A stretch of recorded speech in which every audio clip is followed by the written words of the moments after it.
Kali ini, saya akan menyajikan sebuah kisah seram dari salah seorang pendaki Gunung Slamet yang terjadi di Pos Samarantu. Langsung saja, kisah ini dibagikan oleh seorang blogger di Kaskus dengan nama Bisri767 yang mendaki bersama dua orang temannya, yakni Ilham, Faun serta keponakannya yang bernama Udin, saat momentum H+4 Lebaran tahun 2018. Keangkeran Pos 4 Samarantu yang telah menjadi rahasia umum bagi para pendaki juga diketahui olehnya, termasuk salah satu pantangan bahwa sebaiknya tidak mendirikan tenda dan beristirahat di sana. Namun ia tetap memilih mendirikan tenda dan bermalam di pos keempat dari total 7 pos yang ada, dan disitulah semua berawal. Saat itu sekitar jam 16 waktu Indonesia Barat, aku melalui pos 4, yang katanya angker dan tak boleh mendirikan tenda di situ. Benar kata orang-orang, di pos memang angker, dan ada 2 pohon berdiri berjajar yang katanya jalur menuju alam lain, serem, dan agak takut juga sih saat itu. Tapi biarlah masa bodoh, yang penting aku gak aneh-aneh. Selepas melewati pos 4, sungguh aneh banget, karena cuma ada aku dan kepona aku yang berjalan. Tadi sih rame, tapi kenapa saat itu sepi banget? Aku dan keponaanku berjalan menyusuri jalur dengan langkah yang mulai melan karena kecapean. Pikiranku tak tenang, dan cuma takut saat itu. Lantunan zikir aku ucapkan dalam hati, agar aku tak dikuasai ketakutan yang luar biasa.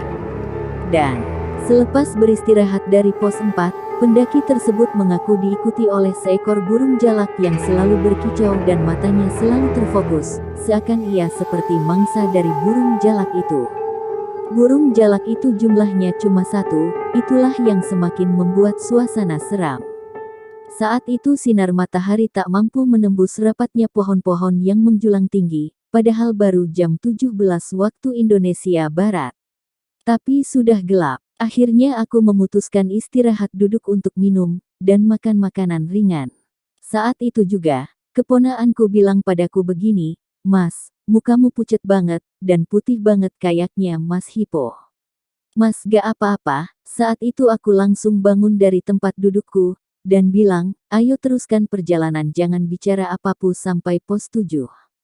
Singkat cerita, aku mendaki sampai puncak dengan selamat dan mendirikan tenda di pos 7 dan turun dengan selamat juga.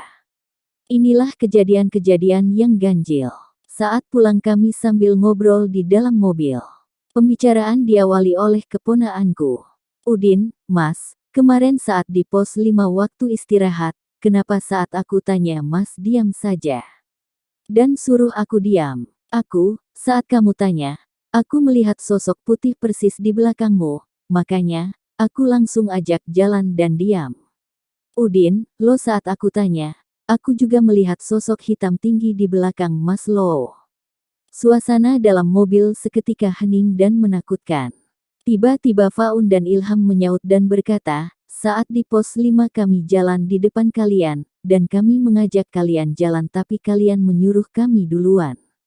Padahal saat itu aku dan Udin tak melihat siapapun yang lewat di sekitar kami, dan cuma 1 burung jalak menyeramkan saja yang kita lihat." Dapat disimpulkan ternyata aku dan Udin, saat itu ada di alam yang berbeda. Syukur alhamdulillah aku ucapkan kepada Tuhan Yang Maha Esa karena aku masih diberi keselamatan. Demikian sang pendaki mengakhiri ceritanya.